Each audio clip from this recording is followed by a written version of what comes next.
কাল মার্কেট থেকে দুটো গাছ কিনে এনেছিলাম, একটা থোকা নীলকণ্ঠ আর একটা হলুদ জবা। অনেক দিনের শখ ছিল আমার, জানেন, গাছটা আনবো, কিন্তু সময় আর হয়ে ওঠেনি। এই গাছগুলো তাই আজকে ব্যবস্থা করতে হবে, একটু মাটিতে পুঁতবো, তাই এই গাছের পরিচর্যা করতে চলে এসেছি আমি। আর এই দেখুন, এই দিকে ঘাস ফুল হয় না, কবে লাগিয়েছি, আজকে এনার দেখা পাওয়া গেল। সবগুলো হলে না খুব সুন্দর লাগে দেখতে, তা একটাই দেখা পাওয়া গেল, বেশ ভালোই লাগছে দেখতে ফুলটা। আর এইদিকে ছোট ছোট ফুল গাছ, এগুলোও ফুল গাছ। আর বর্ষা পড়েছে তো, পরিষ্কার না করলে না হয় না, এই ফুলগুলো গাছগুলোর মধ্যে না ঘাস হয়ে থাকে সব সময়, তাই ঘাসগুলো একটু পরিষ্কার করে নিই। না, এখানে গাছের পরিচর্যা করলে আমার হবে না, ওইদিকে আমার রান্নাঘরে যেতে হবে। এই যে আমি চলে এসেছি রান্নাঘরে। প্রথম পর্ব শেষ হয়েছে, সকালে সব খেয়ে দিয়ে সব যে যার কাজে চলে গেছে। এই আমার আবার দ্বিতীয় পর্ব শুরু হয়েছে। এই যে মাছের গায়ে নুন হলুদ মাখানো হয়ে গেছে। মাছটা আমি দুভাগে করব, দু রকম করে করব আর কি। এই মাছের মশলার জন্য আমি একটু পোস্ত এখানে নিয়েছি, এই 2 চামচ মতো পোস্ত নিয়েছি। আর এটা কি বলো তো, এটা হচ্ছে তিল, সাদা তিল। আজকে মাছটা আমি সর্ষে পোস্ত আর তিল দিয়ে করব, তো সব একসাথে মিক্সিতে দিয়ে দেব। পোস্তটা, এই তিলটা দিয়ে দিলাম। আর এই যে অল্প একটু সর্ষে এর মধ্যে অ্যাড করে দেব, আর কটা কাঁচা লঙ্কা দিয়ে দেব। এই যে আমার মাছ ভাজা হয়ে গেছে। এই মাছটা, যেটা আমি সর্ষে দিয়ে পোস্ত দিয়ে করবো, সেই মাছটা না বেশি কড়া করে ভাজবো না, মানে কড়া করে ভাজলে মাছটার টেস্ট চলে যাবে আর কি। এই যে সব মাছগুলো আমার ভাজা হয়ে গেছে। আর এইদিকে পেঁপে, কাঁচকলা আর আলু দিয়ে একটু মাছের ঝোল করব ছেলেটার জন্য, কারণ ছেলেটাকে না মশলা টশলা একদম দিতে মানে দেওয়া যাবে না এখন, তাই ওর জন্য একটু হালকা করে মাছের ঝোল করব। অল্প তেল দিয়ে একটু কালো জিরা ফোড়ন দিলাম,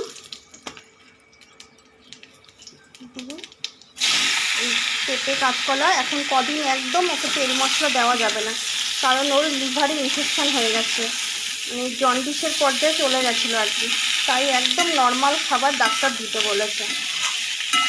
তাই ওর জন্য আলাদা করি, আর আমাদের জন্য বাকি মাছটা একটু আলাদা করে করি।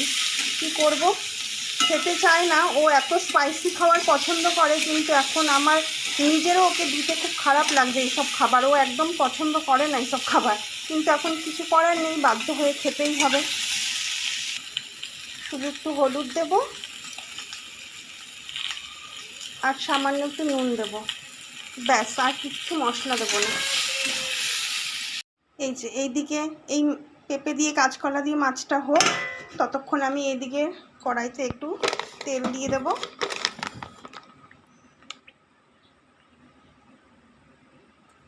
দিয়ে দেবো একটু কালো জিরা,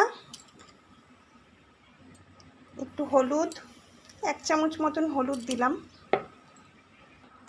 আর এই যে এখানে তিল, সর্ষে, পোস্ত সব একসাথে পেস্ট করে নিয়েছি, এবার এটা দিয়ে দেবো এর মধ্যে।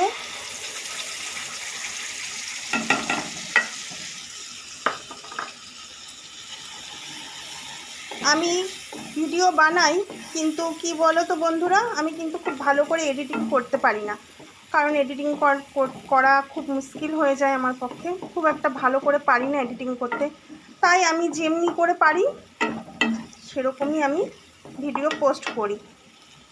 অনেকের ভিডিওতে দেখি রান্নার ভিডিওগুলো কি সুন্দর এডিটিং করে ছাড়ে, আমার খুব মানে খারাপ লাগে যদি আমি ছাড়তে পারতাম ওরকম করে।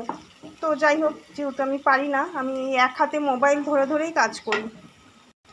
এখানে এই বাটি ধোয়া জলটা একটু অ্যাড করে দিই। মশলাটা আমি বেশি কষাবো না, আর একটু নুন দিয়ে দেবো সামান্য, কারণ মাছে একটু নুন দেওয়া আছে।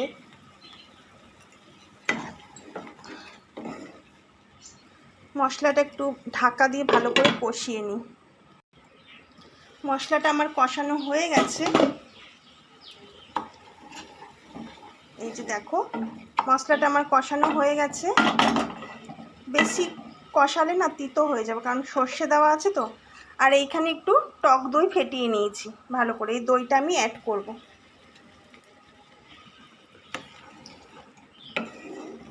এরকমভাবে তোমরা একবার করে দেখবে, খুব ভালো লাগে খেতে। এই তিল দিয়ে মাছ, তিল পোস্ত দই দিয়ে মাছটা করলে বেশ ভালো লাগে খেতে। এবার আমি দিয়ে দেবো সামান্য একটু মিষ্টি। মিষ্টিটা দিতাম না, কারণ দিয়েছি দই দেওয়া আছে, সেই জন্য দইটা পড়েছে তো, তাই একটু মিষ্টিটা না দিলে, নুন মিষ্টি দিয়ে দিয়েছি, ওই জন্য অ্যাডজাস্ট হবে না আর কি। দইটা তো টক থাকে বল, সেই জন্য। মাছগুলো দিয়ে দেবো এবারে।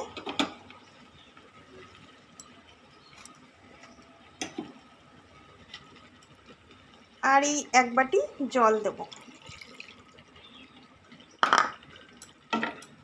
ব্যাস।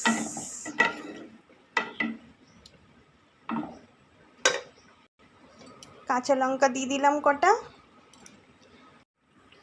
আর দেব সামান্য একটু সর্ষের তেল।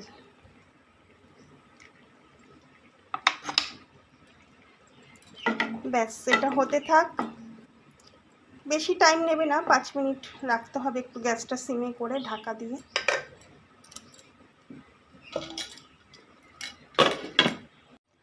এই দেখো মাছটা আমার হয়ে গেছে, দেখতেও কত সুন্দর হয়েছে তাই না? তোমরাও অবশ্যই ট্রাই করবে একবার।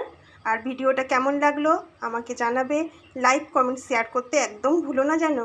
দেখা হবে তোমাদের সাথে আবার নেক্সট ভিডিওতে। ওকে, বাই।